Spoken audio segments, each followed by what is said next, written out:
జిల్లా దామరచర్ల మండలం వీలపాలెం వద్ద నిర్మిస్తున్నటువంటి Yadadri super critical ultra thermal విద్యుత్ కేంద్రంపై రాష్ట్ర విజిలెన్స్ బృందం దృష్టి సారించింది. ప్లాంట్ నిర్మాణం, నిర్వాసితులకు పరిహారం చెల్లింపులు, టెండర్ల కేటాయింపులో అవకతవకలు జరిగాయని ఇటీవల శాసనసభలో సీఎం రేవంత్ రెడ్డి ఆరోపించారు.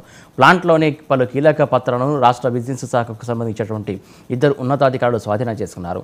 ఈ పత్రంలో భూసేకరణ, నిధుల కేటాయింపు, వ్యయాలకు సంబంధించినటువంటి వివరాలు ఉన్నట్టు సమాచారం. త్వరలోనే పూర్తిస్థాయి విజిలెన్స్ బృందం క్షేత్రస్థాయిలో పర్యటించనున్నారు.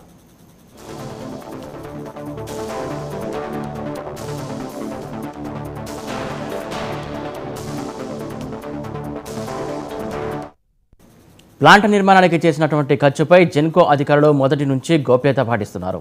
ఇప్పటివరకు నిర్వాసితులకు 100 కోట్ల మేర చెల్లించినట్లు సమాచారం. ఈ చెల్లింపులపై కూడా అధికారుల నుంచి స్పష్టత కరువైంది.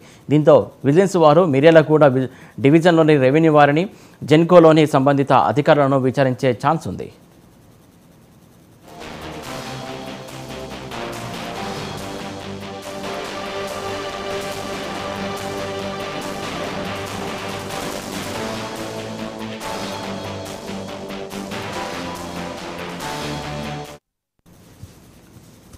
ప్రాజెక్టు నిర్మాణానికి కేంద్ర పర్యావరణ మంత్రిత్వ శాఖ పూర్తిస్థాయిలో అనుమతులు మంజూరు చేయలేదు. దీంతో వచ్చే నెల 20న పెండింగ్లో ఉన్న అనుమతుల కోసం అధికారులు మరోసారి ప్రజాభిప్రాయ సేకరణ నిర్వహించనున్నారు.